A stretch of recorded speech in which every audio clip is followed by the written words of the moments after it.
შენ უფრო კარგი კედლის მხატვარი ხარ თუ ChatGPT? მაგან დაიწყო კედლებზე ხატვა უკვე? კი, დაიწყო. მაშინ მე?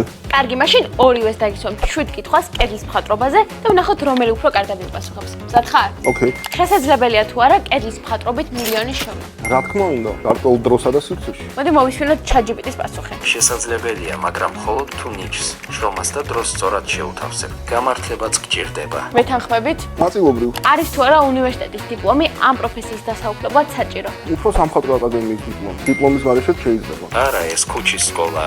აქ გამოცდილება და ინტუიცია დიპლომზე მეტია. მეთანხმებით? კი.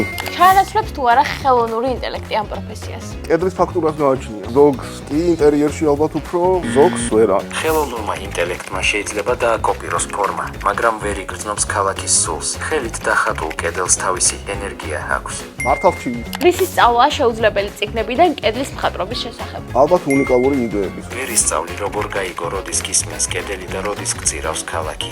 შენ უფრო ხშირად გისმენს კედელი თუ გწირავს ქალაქი? მისმენს კედელი.